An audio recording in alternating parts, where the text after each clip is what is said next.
Okay, hello everyone. Thank you for joining us in this special presentation on viewer accuracy table and what it could do with you. The abbreviation VAT, I don't know, somehow it bothered me a little bit, which was stupid, but then I started thinking of other things it could mean, and it turns out value added to your target is exactly what this is all about. I'll be giving the first part of this presentation. Donna will pick up, and I just want to give full credit to Lynn Buchanan. As far as I know, he was the first one to do this in the CRV world. And I think he's extended it to ARV, but it certainly started the CRV world. And then Tom McNear brought it to our attention at a meeting. He analyzed 17 transcripts and really put together, well, I'll show it, in fact, right now. And then Donna has been working with me on sort of the details. So this is the table, viewer accuracy table that Tom put together from 18 transcripts.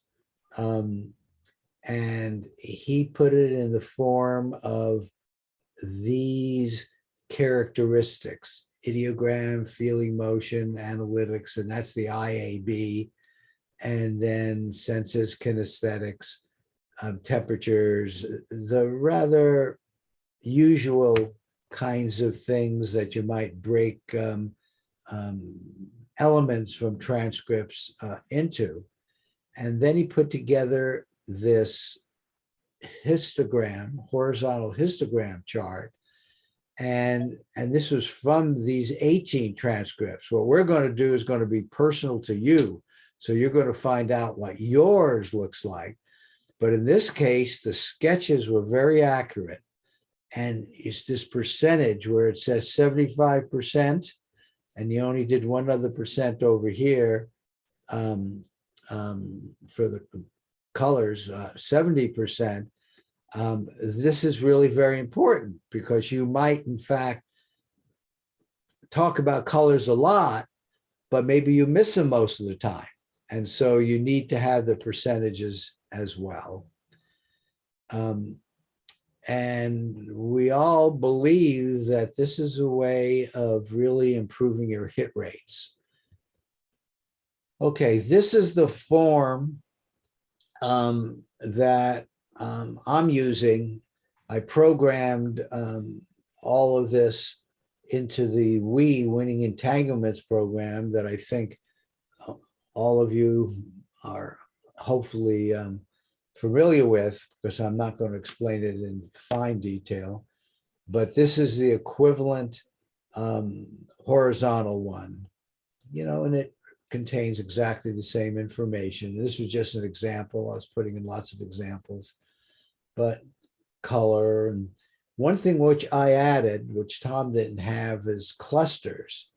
A lot of us believe that information comes in sometimes, well, we know it comes in quickly, but sometimes it comes in clusters. And if all those elements in the cluster, 3, 4, 5 elements, match the target, I think that's worth extra strength. But again, I believe this is very personal. Now, you have caught me. This is just another example of the first part of the chart, but I am very close to having the equivalent histogram for the percentages. I just didn't have time to have it done here, but the data is there. I've tested it, and each of these are saved on the computer for the percentages, and I'll show you how you get that. Okay, now, one of the things you have to really understand about this is the input data to all of this is during your feedback session. It's during your feedback session that you have the truth, And this is the time you can evaluate how well your sessions indeed were compared to the truth point. Now, one of the things I've learned as I've done this, and I don't want to dwell on it now, and I don't want to argue about it, is that what we've been calling positive feedback, we said it doesn't make sense to do it if you have a miss. And that was to get away from all the anguish of displacement. However, based on my own experience here, and also Donna had one, the misses teach you so much that I'm now of the position that all feedback sessions can teach you things, and this VAT data approach is the way to do it. So the next time I sort of present my ARV presentation, I will be saying different things about positive feedback. You can get a lot from misses. And this is an example. This was a miss, but what's important here is this is an example of a feedback session. And so you're seeing the top of it. Those of you who know WE, you get your nice big feedback picture up there. You can put notes, and you get, which is important, you get a reading of what your HAG analysis was by analysis. Big B, little b. It turns out this was the photo site B, and so it's big B and little b. Now, to get into the VAT, I put the entry right at the bottom of all this. So this is where you would click to enter the VAT table. And what then would show up is a drop-down menu, which has all of these 15 possible categories. And it starts with the ideogram and the IAB feeling motion, and all the rest are listed. So this gives you that element. Now, I think both of you know drop-down menus. This first drop-down menu, the choices are 0, you do nothing, 0.5 or 1, very much like big B and little b, right? Big B would be 1, little b is counted as a half. So at this level, when you're just indicating, okay, yeah, I had an ideogram, I thought it was pretty good, I think I'm going to mark it as a 1 from my transcript. So that's the first phase of what you're doing in VAP.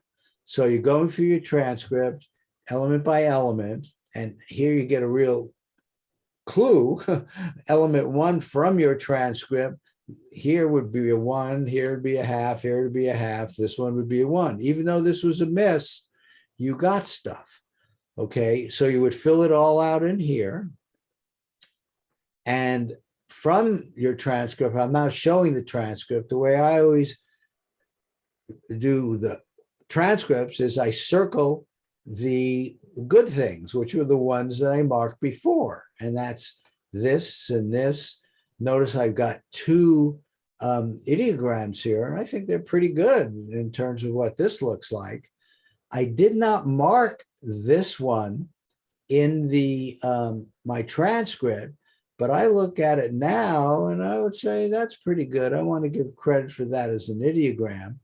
And I also look at this, which I gave no credit for, and that's not too bad. You turn that on the side, there's a little hole there. So I've actually circled and marked these, and in the table, I would then give credit for it. And I'll just say a little bit more out of that. But notice I got 3 ideograms out of 4. Now, then I do my normal kind of feedback session, positive feedback. I think this always makes sense. Notice with everything you're doing, you're spending more and more time with your target, lighting it up, so to speak. Okay, so just as I said before, we're back to where you click here, this comes up, and then you put in information. Now, my ideogram was pretty good. The first one, I gave it a 1. I gave a 1 to the second one. I even added a third one. And one of the things I want to point out is you can go back. It turns out for some things you want to, I think mostly the IABs, the rest of them, the 0, 1/2, or 1 will be enough. But this is your judgments. You're making this, and all of this is going to be saved in your personal VAT record. So I then put in feeling emotion, which was an A, which was one of those I circled. And then there was a multiple. I had the word multiple there. And of course, the steps had lots and lots of multiples with them. Now, here, after you fill this in, this will come up. But if you want to go back, you simply use your back button and you can go back to here and add more. When you go back, it'll be empty and you can put more stuff in it. That's how I got 3 of those. Anyway, that's the way it is now. Again, what you're seeing here is a very early version of this. Okay, but notice here, up to that point, we put in the fact that I had ideograms. I put in the fact I had multiples. I put in stuff like that, but I haven't done anything with the percentages. And so before you leave, now is the time to put in the important VAT percentages. And then you click here, and what will come up is a table just like this, where the pull downs now go in tenths up to 1. Okay, so this, of course, is really important because you might put lots of colors in all the time, but if you're not a color person, you know, your actual percentage would be low. In this case, which was, I don't know, made me feel good and gave me a lot of insight, was notice in my example, okay, so here's the pull down. I just want to show now it's 0.1 to 1.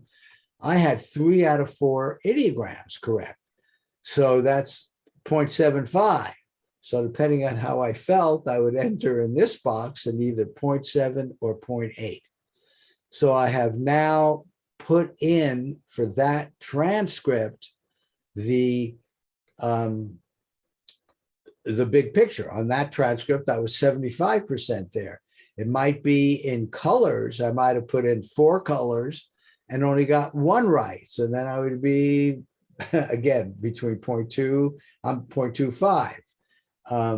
And so, but I think you get the idea. If sketches, if I had 3 sketches and 2 were right, I'd be in the 0.6 to 0.7 level. If only 1 was right, I'd put in a 0.3.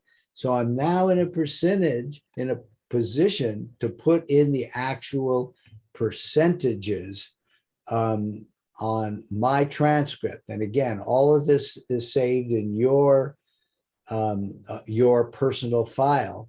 So we can then make charts. So what you've now done, remember during the feedback, when you know the truth point, that's the time you do this. So you now put in your VAT data, and the next time you do any analysis or judging, you do a new task, that information will be available to you. So it's the analysis judging session is where you want the VAT table. I use this real wide screen this time. I'm not sure. Carmen, can you wait to the end? Good, thank you.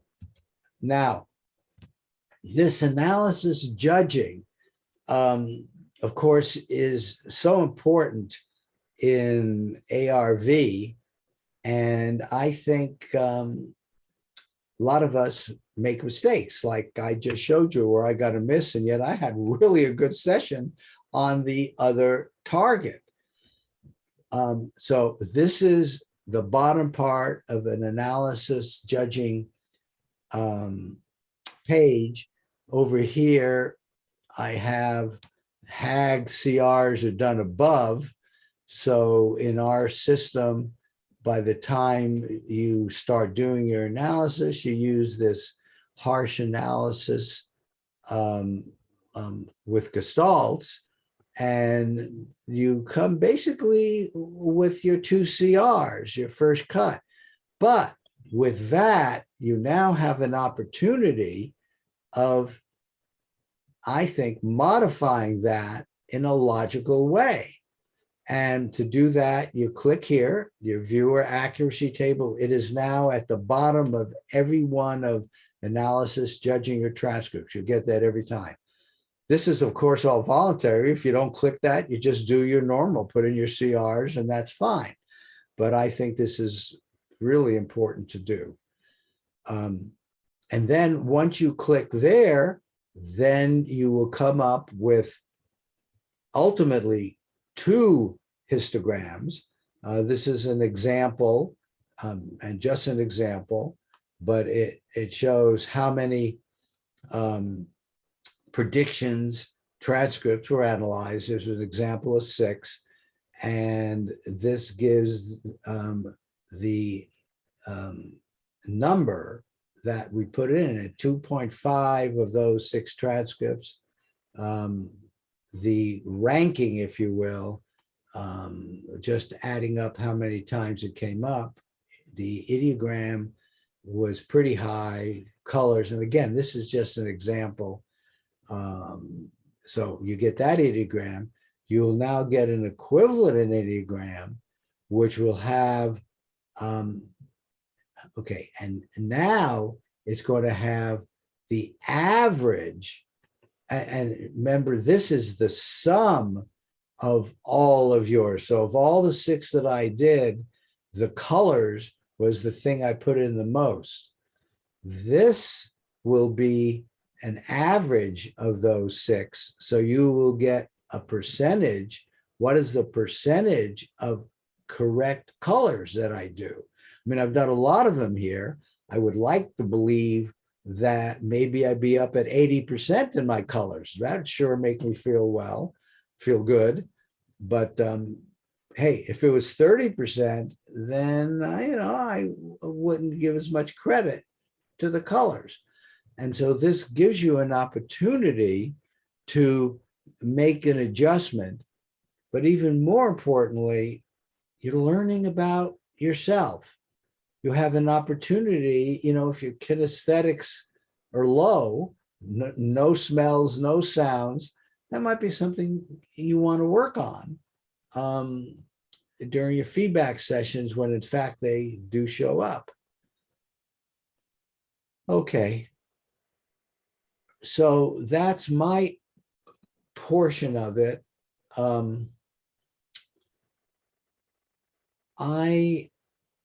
Okay, if there are questions about my portion, maybe we can take them now. You okay with that, Donna? Okay, you had a hand.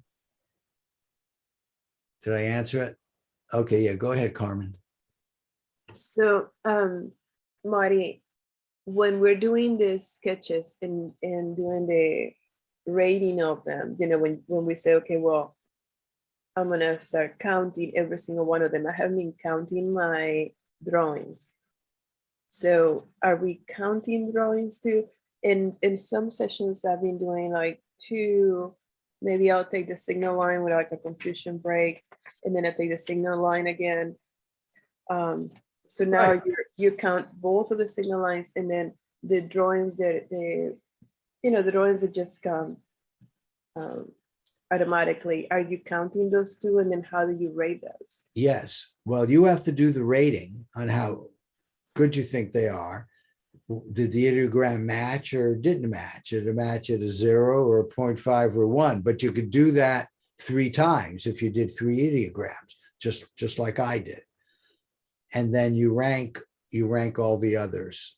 What I'm referring to is the drawings, not so much the ideogram, but the drawings, like the immediate drawings that just come up and then I start drawing. Yeah, the regular drawings, you do the same thing. So you could go back multiple times, once for each of the good drawings that you want to rank as a 0.5 or a 1. And then later you'll do the percentages. Okay, so on the drawings, when I'm doing my analysis, my first analysis, the to compare both pictures, when I'm doing the analysis, do I label those, like count them to, like if I do 3 drawings, I count as a number, and then I go on the little Boxes. box and then choose whether it was there or not. Like here, like you have on that example, when you have that circle Right? on your drawing. Let me see your drawing. Yeah. Yeah, so like this drawing, so you're counting the drawings. I haven't been counting the drawings. That's probably also like why accuracy is coming, is being different, because I was only counting what I wrote and not the drawings or the line. I think the sketches are very important. In fact, in Tom's analysis, it was the highest ranked. Yeah, the signal line for me is very strong most of the time. Yeah, yeah. So no, definitely in this, evaluate the sketches. You know, maybe for this one, I would have given a half. Half a point. A half a point. Remember, the options are 0, a half, and 1. So, you know, Okay, when you so get into that's this, something that I've been doing wrong. I've been not counting my signal line or the drawings. oh yeah, count them all. Yeah, Okay, count them thank all. you. Yeah, I'm learning. Okay. You know, I've shown this. I asked all of you, and maybe we'll get to everybody else later, but I asked everybody if they would to bring their own feedback session. So if you have a feedback session with you, you can actually go to it now and you can start seeing this. Okay. So, I mean, it's working. I think there's some improvements I want to make, but it's working. All right, thank you, Mary. Good. Any other questions on my part? Okay, Donna, there you are. This was a target that Donna did, and the floor is yours, Donna. Okay, and I'll just have you move the slides forward for me when I need them. There's only a few. So hi, everybody. It's good to see you. This is my feedback target for Friday's session that I did, 708873. And I talked to Marty Saturday, and you can imagine my surprise when he said, you know, I think you should do feedback on the target that was a non-hit. And then we started having a conversation about it. And I suddenly realized that this new table that we're going to be using for our analysis needs to have every bit of data that we got correct, whether with no real connection to the hit miss system. So it still stays positive, but we're recording all of our data that was correct. So we have a very accurate chart as we go forward to use it. So this was my photo site. And then if you want to switch it over to my feedback session, I'll show it to you. Sorry, they're always messy. But one of the things I want to bring up, and with Carmen actually bringing up her question, and this is something Tom really made me understand is important, especially for the clusters. What we know is correct. Sorry about this. Stop it. Anyways, for the clusters, because the clusters, we don't know if they're true clusters unless we number it the way we put down the information. So I just wanted to tell everyone, when you number your elements, try your best to number them as they came to you. I think that makes it more accurate. So here we have, I have circled on the side that says APPI 5, that's my original session. And I've got the ideogram circled and Swift and up, and then my B, which I was saying was living. And as I went down, like Marty said, there were some things that I did not put down in my original analysis session. Only a couple, but one of them was the first ideogram. And then the other one that I have marked, so you'll see the star next to the first ideogram. I didn't score that. And then I did something really strange on the number 8. I actually put it in the wrong box. So somehow I got boxes mixed up. So that was a mismatch, totally my mistake. But then another one that I saw was movement. And when I looked at that, I said, there's no movement there. But then I said, that's all that thing's supposed to do. It shouldn't even, there's no reason for its existence unless you have the bit in there and it's moving. So I gave it a half a point because it clearly wasn't working now. But I did think that that was interesting that I didn't even think about that till after the fact. Also, these 2 sketches, which I did give myself, really were better than I even thought when I was doing the original analysis work. So you can see that on the other side where it says feedback, I put down my session that I would like to do as part of our positive feedback. And you can see when I sketch stuff, it's kind of weird and blocky. If I'm just doing it quick, that's kind of how I do it. Even when I'm doing feedback, that's my perfect session. So what I want to say about this really quickly as an analyst, I feel like this tool is really helping us exercise a muscle that we don't use very often in this remote viewing that we do, the associative remote viewing, and that's working in the analyst part of it. I do some analyst work for a couple of people. We work in teams, and right now I have one lady that I work with a lot, and the analyst part of it has never felt like I'm doing it as a session.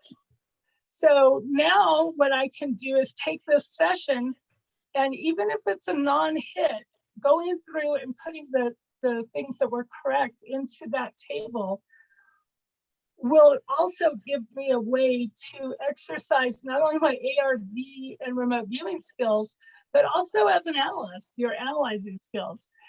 And I feel like it's another way to entangle yourself with this target.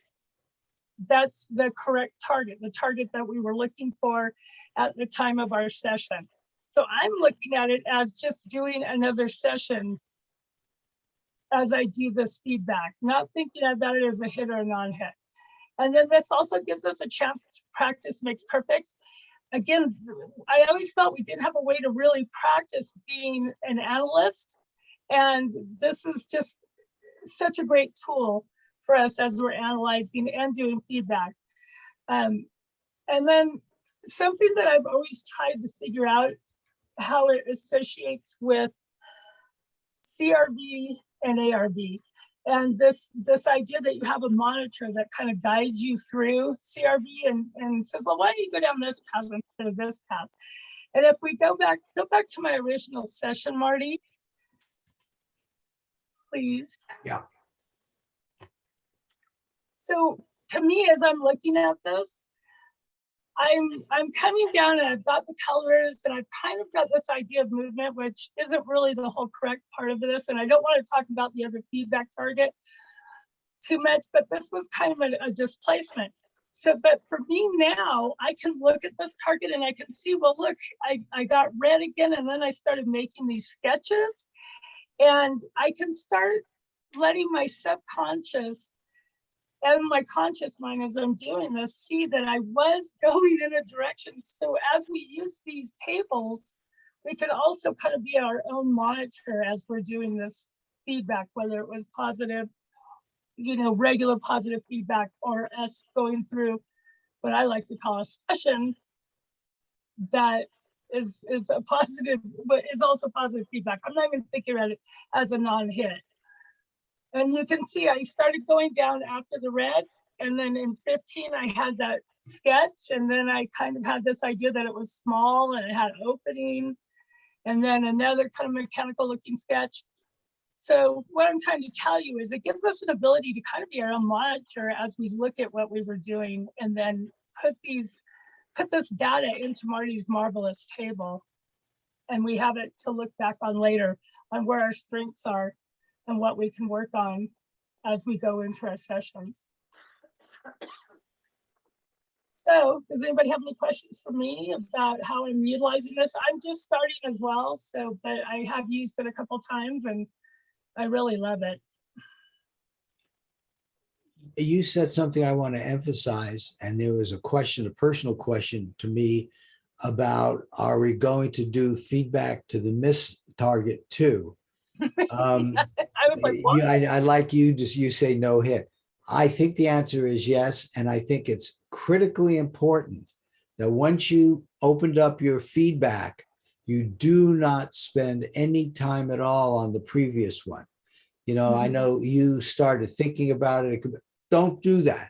In fact, if you ever anything goes to the previous target, immediately bring yourself to the correct one. And I mean, and I do suggest doing it. Yes, it's rare that you got nothing that matched. And so why don't you give yourself credit for the matches? So anyway, Carmen, that's how I feel about it. And I think Donna Yeah, and agrees. Carmen, if you look at also the session, I put down what I based my fig on in this new session, not the old session, but this new one that I did. That would have been my fig, the red color, because that's predominant in the picture. And then these sketches would have probably been what I would have based my fig on. Mhm. In fact, probably, yeah, here's your red over here.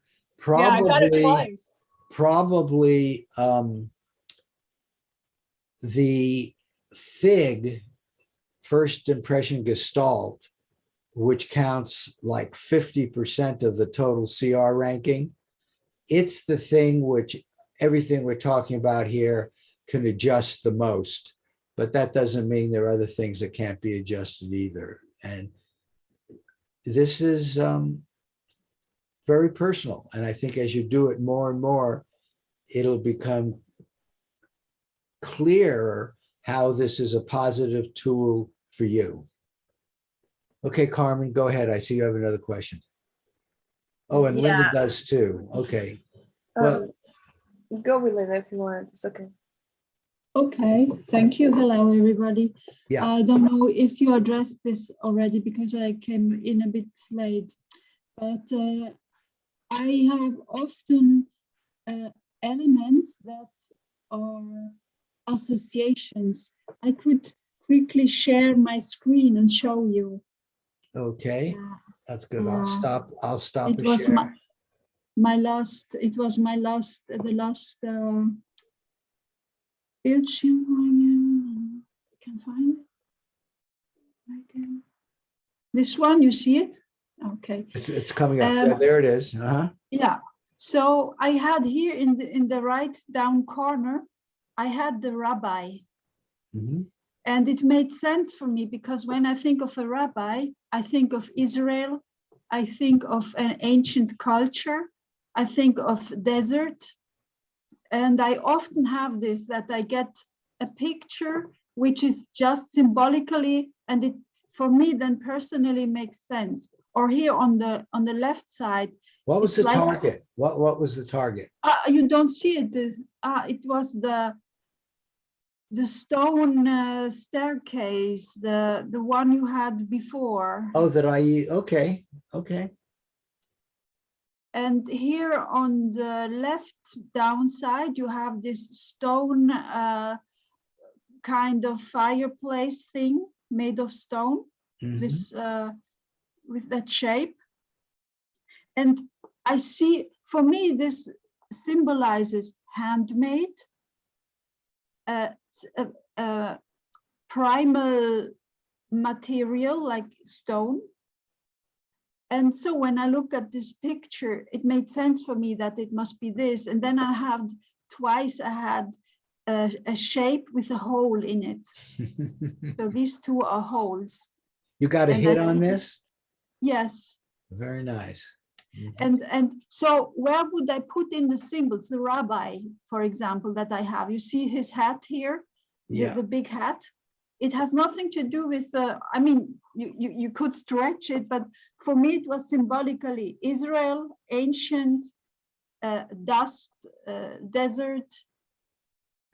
That's my symbol. You see, you can see how personal this is, because I would not have connected that with this target, but you did. And Yeah, hey, I this got is to know. very personal. You're learning about yourself. And if stuff like that Yeah. happens a lot, you gain more confidence. Yeah, in the last couple of months, I got to know how my subconscious speaks to me. Yep. And it's often like this, that it gives me, and then when I see it, it makes a lot of sense to me, because the bridges are those terms I just said. Where would I put that now in that, where would I put that? Okay. I have a question. So you were saying that when you see that, that brings up like an emotion for you, or I'm just wondering, Tom, maybe you can answer it. Is that like an aesthetic impact where she's feeling ancient and old, and these societies that live in a different way? Aesthetic impact is usually represented in terms of how it makes one feel versus a symbol like this. But Right. this symbol represents so many things to her. That's difficult. If she is going to remote view and use symbology to represent the site, she's going to have to understand how she's going to assess this so that the data can be entered, and you'll start getting some empirical knowledge of every time I have a symbol, I'm 70% accurate or 50% accurate. Some people believe that everything in remote viewing is a symbol of some kind. And so I think this is great, but she's going to have to develop her own style and ability to assess this and grade it so that she can put that into the data. And you also have to learn from experience to be able to tell when your subconscious gives you symbolic information and when it gives you just straight color, smell, taste like that. And that comes from experience. Yep. But let me ask you, you asked the question, how do I get this into the system? Yeah. So you have here 1, 2, 3, 4, 5, actually 6 sketches. I don't know. Yeah, you numbered that one too. Okay. You've got 6. Whoa. Oh no, leave that up there. Oh, Or sorry. put it back. I Okay. want to explain how you would put it in the system. Yeah. Okay. It Okay. disappeared. And what you would do is put them in one at a Yeah. time in the first phase. So you have to go through each one of your, is it coming up? No, I lost it. Sorry. Okay, well, we kind of remember it. Some of the sketches, like the one with the hole in it, you would probably give a 1 maybe to one of those and a half to the others. You're going to have to use your own judgment about the rabbi. There was one that I didn't see matched at all, so you give it, yeah. So this one, you'd probably give it a 0. So you just ignore it. This one, again, because of the hole, you might give it a half. You might give this a half. But if you decide you think it was stronger, you give it a 1. See, it's up to you. So you're deciding your sketches. This you probably just simply ignore.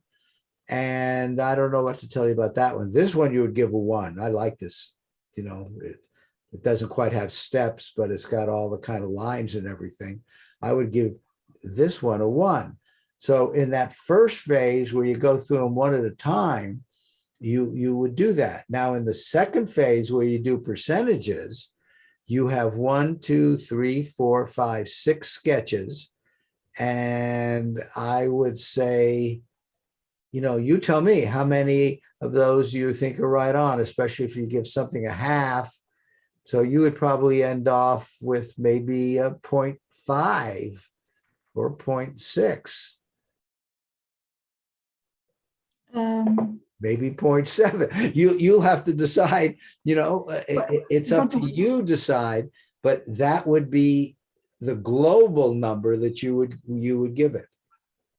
So you suggest, and I put it in where it says sketches because it's a sketch. Oh, sure. Okay. All of them are sketches. I see the word bricks. You might. Again, it's going to be up to you. I just noticed bricks for the first time. Bricks is certainly close to those steps. For me, it's also the shape, that it's rounded. Yeah, I but have this, I can speak with my subconscious, and I know it's not so, it gives me a lot of symbols. correct. and No, that's the I don't- sketch part. But you also have a word. So you Yes, get I have here, for example, you can read it facing down. These are Okay, the that's what it steps is. that are okay, going that's down. pretty good. It was facing down. So you Yeah, put facing those down, in yeah. it. You don't put those in a And- sketch. And Uh, up there I have warm, feel, gentle, and sun, because it's in the Okay. desert. Those, okay. So Up you go here. through each one of those, but you can put in a lot of those at one time. Bricks, I guess, is what category, Tom? This is more, not only bricks, this is handmade and primal. For me, that picture is primal, but Right. I will, the whole is for me is a sketch, but the bricks and the rabbi are more symbols. I Okay, just well could have, then you need to put those in. You put the rabbi in as a sketch, give yourself credit for it. And so maybe you got 70% accurate. I don't see this one being accurate. The handle. This Marty, no, doesn't- that is- is nothing. This was nothing, not for no, this is, I don't know. No, so that's okay. It's just a sketch, but it doesn't, you didn't get 100%. You didn't get a 1 on your sketches, but you certainly did well. This Yeah. also was, but I'm also saying you do the words. You have to find a proper category for your words. Yeah. Marty and Linda, one recommendation I would have Mhm. in the chart that I made up, I had an other category. And so what I would say to you, Linda, is if you recognize that 5 of these 6 are sketches, but you realize that the 6th one is a symbol of something much more to you, I would start an other column of symbols and Yeah. start evaluating. You may find out that your sketches are only 50 or 60% accurate, but your symbols are very highly accurate to you. Yeah. So I would start a separate column for symbols. And anytime you recognize this as being symbolic versus representative of the site, then you would grade yourself on how accurate do I perceive this to be. Now, number one, you're making this chart up for yourself so Right. that you can use this to assess your accuracy in future sessions. But I can't modify this, what you did here. Yeah, I that's can true. put in symbols. Well, you can add, remember, everything you do put in will be it. But if you on a side want to keep what you just said, that's great. There is something which is called qualitative statements, which is as close to others as I could come up with. Yeah, I think I put it in there. Yep. And then you can just put all of those in there, and that'll be one element that will accumulate. What do you do with bricks? Where would you put bricks here? It's kind of an AOL. Well, brick is a tangible that comes into, if you're looking at strict CRV, that comes in as a stage 4. But bricks is a way of her saying, in addition to these shapes, I'm perceiving bricks, and then that gives greater credibility to that sketch than it would be otherwise if in fact there were bricks there, if that makes sense. Well, Yeah, but I'm You looking. have any at- ideas about that, Lynn? For me, it was symbolic as well. As I said, for me, I interpret it as a primal stone handmade and not so much the bricks by themselves. No, I understand, but I'm wondering how I would suggest you put it in this table, and maybe it's a kinesthetic. I know Yeah. it is like a stage 4. Yeah, Tommy noticed that this was, stage 4. Mhm. And most people here are basically doing stage 1 through 3 if you go at CRV. Right. And so bricks, okay, it is brickish in nature. You take your noun, you Mhm. turn it into an adjective, and now then, it's it would be, it could be a dimensional, it could be a kinesthetic. It feels brickish, Mhm. depending on how she perceived Right. the bricks. Yeah, And so you would have to decide that. yeah, But the words go in separately in terms of that from the sketches. And your points about symbolic are well taken. And I think putting them in qualitative statements is good. Before we leave Linda's question, I would like to add one thing though. Remember, Linda, you're making up this chart for yourself, not for anybody else's benefit. But try and avoid confirmation bias from creeping in. right. Don't let yourself look at a symbol and say, oh, there's another one of those symbols that's dead on, when in fact it may be very dead off, but you're allowing yourself to give yourself credit for it. Because when you allow confirmation bias to creep in like that, that takes away the value of the data that you've been trying to build over several months, for instance. Yeah, Right. I understand. One of the main rules of any database is garbage in equals garbage out. And the thing is, you do a session, somebody looks at it, or you look at it, you'll give excuses, or they'll unjustly judge it or whatever. But if you put the truth into the database will tell you the truth about yourself. Right. Always And tell the truth to the database. And that's so key because it's about yourself. All of this is for you.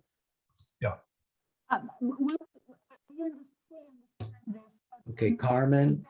Relate this to Go the ahead. RV that I know I get 2 pictures, and when I see the bricks and the rubber. Wait, I'm not hearing you well. Carmen, you got to get closer to your mic or something.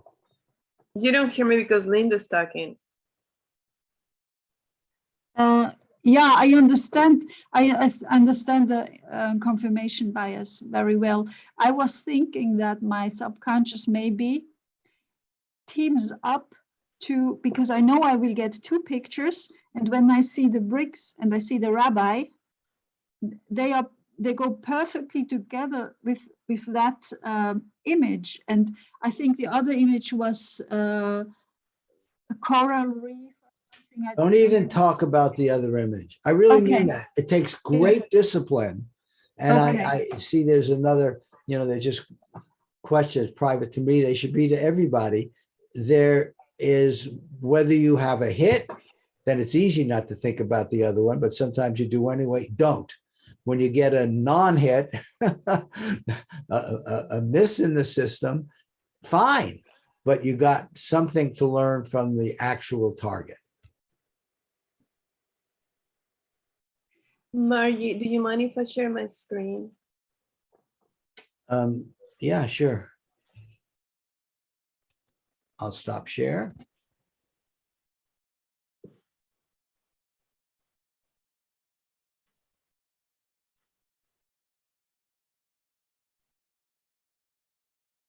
So this is the last time that I work on a target, and I believe I chose to do a pass.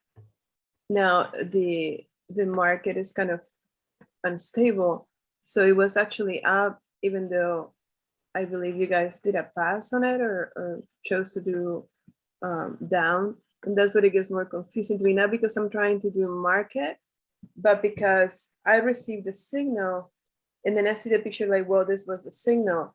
So this is my drawing, and I'm trying to learn to how I perceive life. And in this case, well, this one was very hard with the angles. If you see the first picture with the curving up, curving down, and then this was drawings that were like just started drawing. I didn't have a say to that. I wasn't doing consciously, let's say.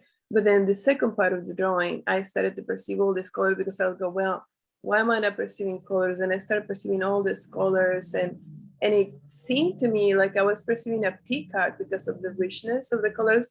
And this is the AOL mind that tries to compare what I'm perceiving from the subconscious mind and what I can actually compare it to. And the actual target was this. I don't know if you can see that one. Yeah, we see it. Photo A and photo B. So how do you, I guess my question is, it feels to me a little bit discouraging to say, okay, well, I'm having for me, this was a hit for the photo A, although it became a pass because I'm not counting. I think it's because I wasn't counting. I'm not counting my drawings. What was the actual target? 245 to 81. No. Was it photo site A, that triangular? I was was just it? looking at you guys, what you sent, and I think the group decided to pass. No, but it doesn't matter. There was a target. The outcome was a target. Yeah, A was up and B was down.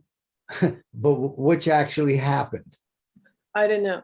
I honestly, and this one, because you just said it was a pass, the group pass. So I don't know what was the actual hit. Okay, well then, but I mean, to put it in this VAT table, first of all, you go into your feedback session and you have to find out which was the actual one. And then you make comparisons with the actual target, period. And, I don't know how you personally judge photo site A versus photo site B, but whichever one actually happened is what you go back and do VAT with. Okay, because You judge your session by the feedback, Correct. right? In other words, all that matters is the actual feedback. Right. See, like Okay. here, we're spending way too much time on both of them. If you were to go into your feedback session, only one of these or the other would come up, and that's what you would do VAT on, whether we're hit or miss. The fact that the group did a pass is totally irrelevant. The group okay, that so 245. I'm looking at in my other computer. I'm looking at the let me see if that's the right one. Yeah, Marty has been saying this, and it bears repeating. The purpose for the session is to get the target, to Okay. learn something about the target. The purpose for the database is to learn something about yourself. Yes. So the Okay. feedback, if I'm reading it correctly, Marty, is I'm so new to this, that you put pass, 3 pass in side 2. So side 2 will be the actual hit feedback. no, you have to go click on your actual feedback page. I am on the feedback page on another on my iPad. And Okay, in but that when page, you do the feedback there, then you'll know what the actual target was, period. oh, okay. That's how you find out what the actual target is. And then that actual target and your transcript give you VAT, give you your VAT data, your viewer accuracy tables, and you actually get 2 histograms. Does that help? Now I'm more confused now, I think. Okay, Well- so when I get the feedback from you after the session. That's exactly right. And that's when you put the data in. The data goes in for feedback, and it is part of the database that helps you with your next tasking. Okay. In other words, right, you showed a viewer an analyst page, and if you were to click on that thing, had you done previous work, you Mhm. would then have come up with the histograms. All right. I'll do, I think, I was very busy. I was at a workshop and I did those before the workshop. And then when I came back, I haven't had a chance to go and put them on the feedback yet. Yeah, no, I understand, but you just have to understand the way the system You works guys is you're works, going to yeah. get data from the feedback session Yes. using All the right. actual target. All right. Thank you. Okay. Catherine, did I see a hand up? I don't know if that was from before or not. Hi, can you hear me? Yep, Hear me? Hello. Hey, Marty, can you hear me? good. I can hear you and I even see you now. Oh, okay, great. My question, I've been about to go to work real soon.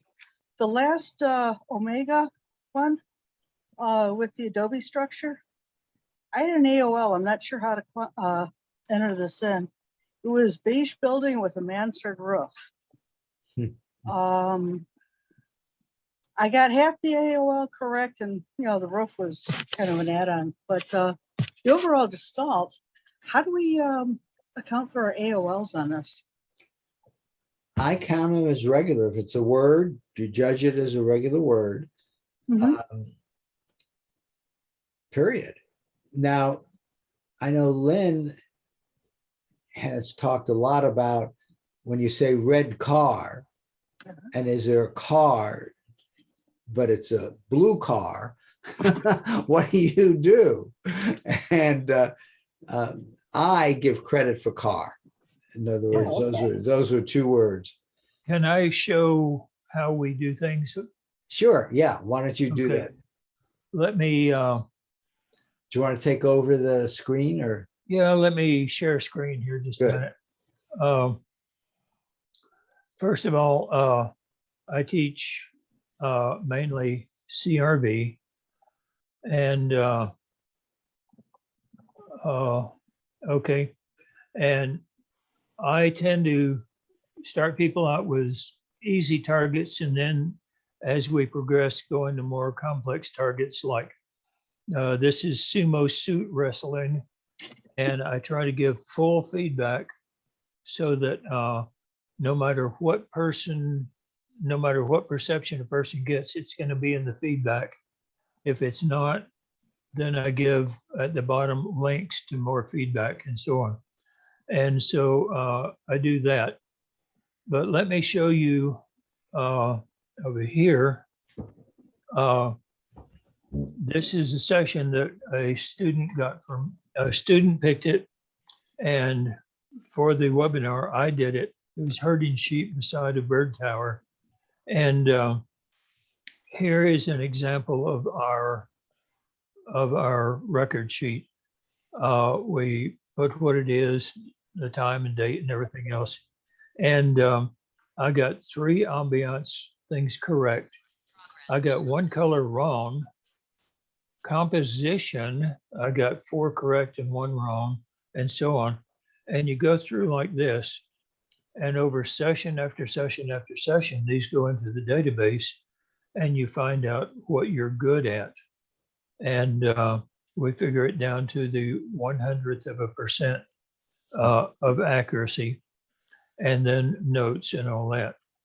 But in this, I also have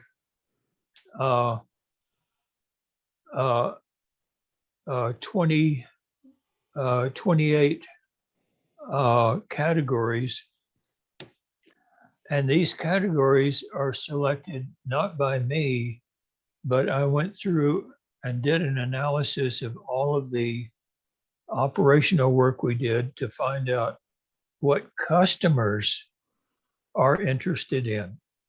And many of them are interested in relationships, objects, patterns, positions, taste, and so on.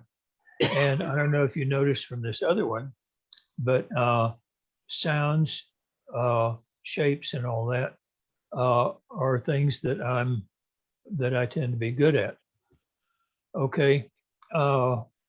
When we have an ARV course, I drill this in to the basic students that in the basic, if you want to know what the target is, hey, look at the feedback. If you want to know what goes on in your mind, the practice is all about learning about yourself. And so this database tells you what you're good at, what you're bad at, and so on. And so when they then come for ARV sessions, for the ARV class, at the end, well, we go through all of the different methods of ARV, and there are dozens of methods for ARV. CRV usually winds up to be the hardest and most complex. But looking at the database like this, at the end of every one, we go up to the Indian casinos. Nobody wins at the Indian casinos. That's a standard rule. Nobody wins. So far, every ARV student I've had has come back with more money than they went with, except for one person who broke even. So he got an afternoon of being at the casino for free. Didn't cost him anything. But what we have them do is like the one guy said, I'm really strong at taste. And so he went to the roulette wheel and he got some coffee and a beer. And before every spin, before he bet, he would give himself a cue. After this spin, what am I going to taste? I'm going to taste beer. Oh, bet on red. And you know, oh, I'm going to taste coffee, bet on black. And so, and he won. And he even had a third one for green. And he happened to hit green.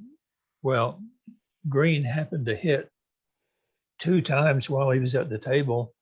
And he had bet on green both times because it was his third taste that he had there. He had a Coke too. And he came back with the most money. Another woman, student, her thing was, let's see, it was textures. And she said, okay, How I'm do you going to know, run Lynn? Wait, let me, where do you sum this up for them so they know they're best at tastes or textures?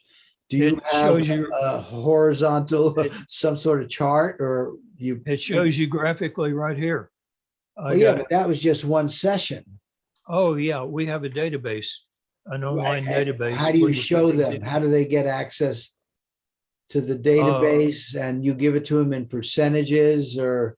Oh, no, it has a chart, it has percentages, it has complete analysis of each different Category, okay, sensor category and all that. okay, And good. it shows charts with the histograms and all that.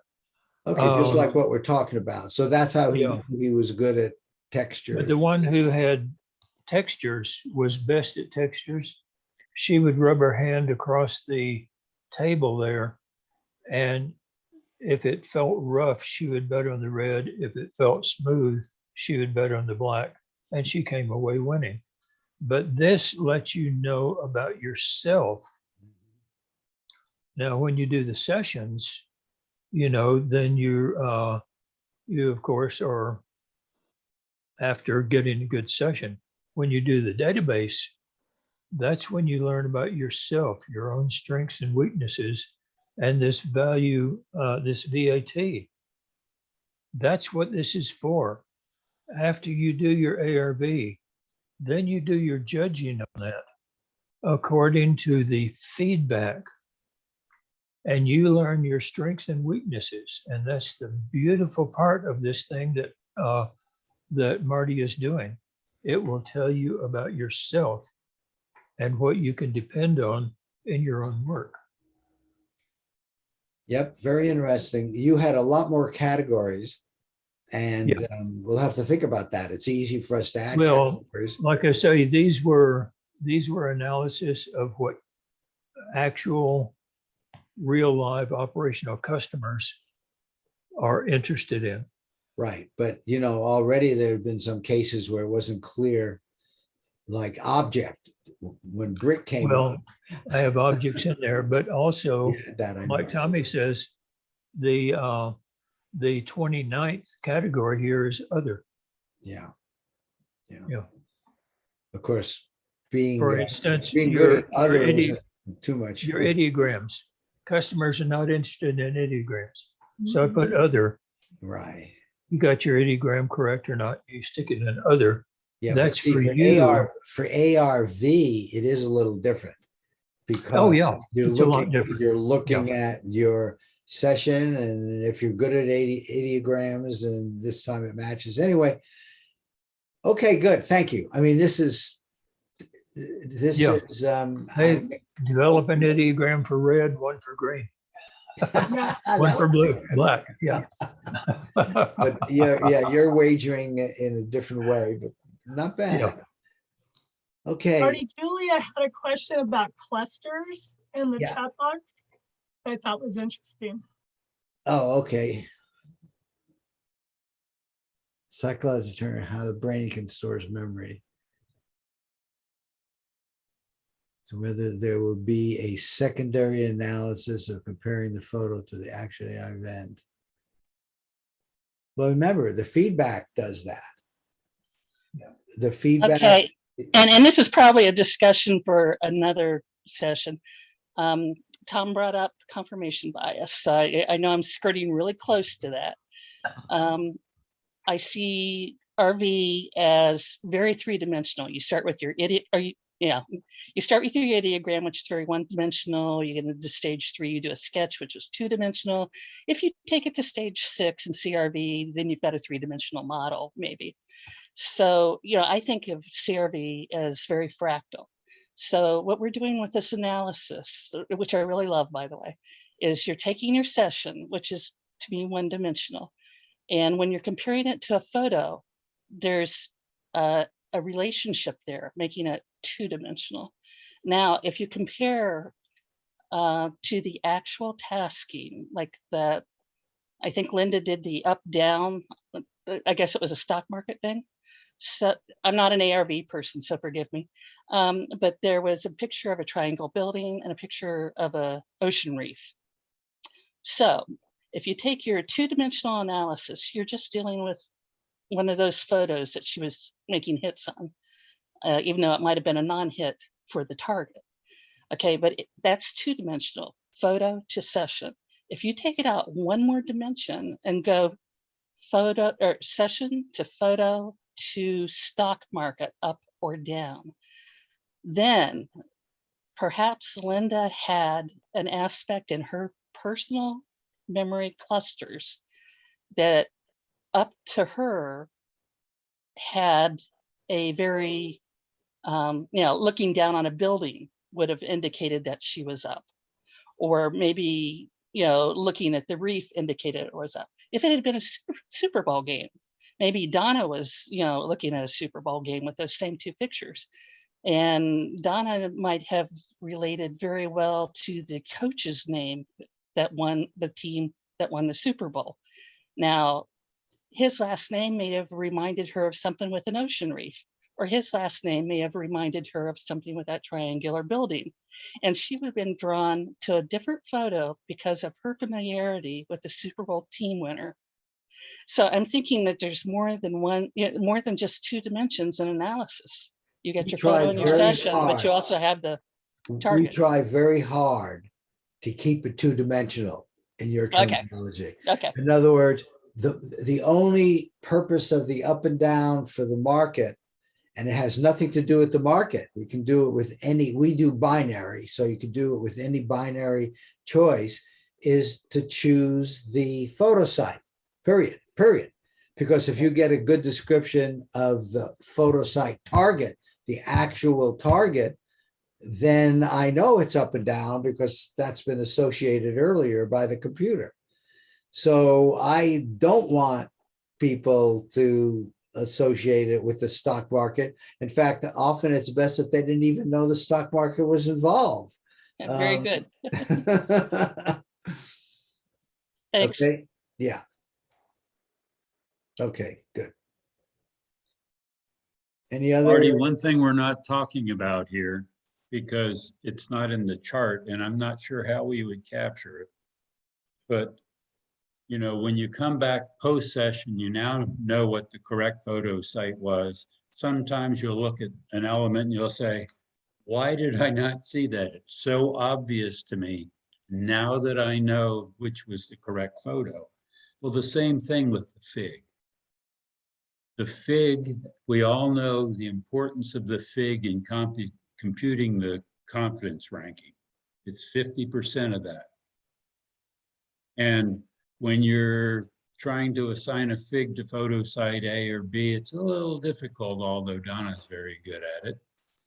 But post-session, when you know the correct one, you can look at it and you say, my gosh, why did I not see that? It's so obvious to me now. How do we incorporate that learning into this process? Well, I think my example was a pretty good way of doing that. I mean, I had missed all the matches with the ideograms. Duh, you know, and so that's a way of learning about that. And a fig as an element. Did you get a good fig on it? I don't know. I have to think about that. But the learning comes from, just like you said, the learning comes from looking at the target and looking at your transcript. And the does are where you learn the most. How could I have missed that? and I think that's the learning process. I unfortunately was not paying enough attention to the ideograms. It was only after I looked at it in detail where I had to put something in the table for it when it became clear that I just missed that completely. Most of them. So I don't know if I answered your question, but Well, you all of sort of that, did. see, after you do it, it influences the fig. Remember, you're looking at, you know, you've done all this. Now I'm back at the analysis stage, and I now will look at whether or not my ideograms, assuming this holds up, were better for one or the other, and give that extra strength in the fig. Whether Oh, yeah, whether this knowledge of the fig gets captured in our database or not, maybe Lynn will have something there. It should help inform us, though. The next time when I assess a fig, I need to be more open-minded about the fig that I give it, or I need to be Right. Right. not let confirmation bias creep in and tell me that this is the photo. Yeah, and the bad part is when you look at the feedback and you say, oh, I got that, I just didn't write it down. That happens Yeah. also. Yeah. That's the worst. What does FIG stand for? It's an acronym, right? First impression gestalt. Oh, okay, good. Yeah. And Joe I think that McMonagle was says Joe's, that ought to be wasn't worth. that Joe's title for it? Yeah, Yeah. gestalts. Yeah, I put the fig on, but his idea was the gestalts being 50% of the value of the score, if you will. We use 0 to 7, but whatever the scores. I'm trying Yeah, to it's think, an old saying, sometimes your first impression is the right one. Mhm. I'm trying, if I were to add fig on that table and you got a low one, what would I put in? You know, you're trying to put in the stuff that you did well on. I think the way, well, right now, and let's all think about it a little bit more. Yeah, I'm not sure how you can capture the fig into this database. Right. I think what the fig is, it's influenced strongly by the database. That's the way I would put it. If I go through the analysis and now I see, oh my gosh, this target I captured with the ideogram, just continuing with this example really well. And the other one, the ideograms don't match at all. I would definitely raise the fig on that one, even though some of the other things didn't match, because my strength is ideograms. So it strongly influences the fig. I think what you'll have to do too is get people to kind of identify what elements they brought together to get their fig. Because there's something in there that you are looking at that says, like Tom says, there's a couple elements that build a basic understanding of what the photosite is. And that's what the fig is what we've been using it as. That's what I use it as an analyst is. So for in my example, in my feedback session, I had the red and the sketches being my fig, because the sketches looked like something mechanical. They didn't look natural or anything, but that still wouldn't be a super high fig because it didn't form a total picture in my mind. You know what I'm saying? So I guess we have to identify the fig going in somewhere in our mind, why we picked that fig.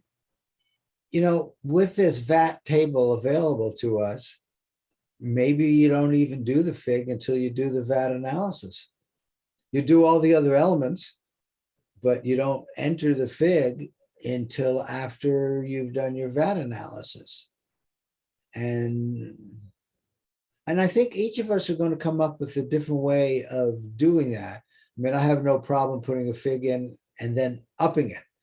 There's until you hit that submit button, you can change your numbers. If you do not use the fig though, Marty, that invalidates all the data that you've been saving all these years that use the fig in the computation of the data. Well, I mean, you're going to put in a fig, you didn't say you're not using it, we're not saving it, Right. is what they're saying. And that's, well, it's not quite true. We have the fig on the actual targets. We do save that. If they've gone through HAG. Let's just keep think talking about that's- this because the fig is so important that maybe we That's should it. definitely be doing That's a that. That good was- thing for us to ponder and everybody Get you, come Carmen. back together. Yeah. Right. That Yeah. was one question that I had because like my last target, and I'm perceiving both pictures, so it's very hard for me because I'm perceiving one, and then I see, for instance, the turtle. I drew the cover of the turtle as a circle with the lines, and I knew that was my subconscious mind telling me that's a turtle. But because of most of my impressions were the first picture, so I wasn't in one of my last pass. I knew the picture was A because of the way I drew it subconsciously, but at the end I didn't want to alterate the data, doing more value on the fig, because I knew that I could opt it up to choose the picture A. And this is the discussion that you're having. So for me, in my heart, it was picture A, even though I chose to pass. Because, and I've done that twice where actually that was a hit. And like, okay, I had two passes that were a hit. Good job, Carmen. Well, I think that an intuition over and above all of the rest of this, this is guidance, but I really am a believer in trusting yourself. So changing the fig strictly based on in your heart, I support that. And watch how often though you get hits that way. Mhm. I think, all of us ought to have a little side notebook with I stuff just like didn't that feel in. like I was being honest, altering more of a fig, because I guess I didn't really understand that it was the first impression gestalt, that it was representative of that fig. Then I would have probably amped it up a little bit more. And also I have been counting my drawings, which also have been, changing the way the computation is done. Yeah. And that counts for a lot too. Yeah. But knowing the figure's 50%, this is where, that I think can have the most influence. And another thing that I'm deciding to do, exactly for what you said, to not have any bias into what the market is. I've been deciding I'm gonna do all my sessions on Sunday, 1 in the morning, 2 at night or something, or start with the one that is farther down on Friday, come back, instead of doing it the day of, knowing how the market is going and then getting that confirmation bias of the intellect, and just let it be so far in advance that I don't even have that bias because the market fluctuates so much. Okay, but notice that the way the system is set up, you do not know which photo site is up or down. Plus, your prediction comes in before the market opens. So you might look at no trends or stuff like that, but you know nothing about today's photo site correlation with up and down. We did that on purpose to make it as irrelevant as possible. Yeah. Carmen, I have a question for you. When you're doing when you're analyzing your sessions, are you doing each photo site as just like its own separate deal? Or do you compare them back and forth as you're doing them? You're asking me? No, I was asking Carmen. Oh, Carmen. Your microphone. Please repeat that. Do you, when you do your analysis, are you looking at each photo as a separate entity, like nothing else exists, and you do all your analyzing that way? And Yeah, then go that's, to the next one? Okay. yeah. So when I go to photo B, I am seeing from the very beginning, like what was in my signal line that I had on photo B, because I always see for A first, and then Yes. I look for the B, like, yeah, and I'm surprised some pictures that I don't receive anything, or Right. that, yeah, or like I receive a sun, and it was like a reflection of a very light bulb on the wall, like, oh, that was my sun, and I knew that was not the picture, but that was also wrong. So I don't know. Nice. Thank you. Thank you. I do Yeah, recommend doing I have a them suggestion. individually because either one could be the target. But after you do the first one, you wipe that from your memory. Then you do the second one, and then period. It's only during feedback that you focus on just one.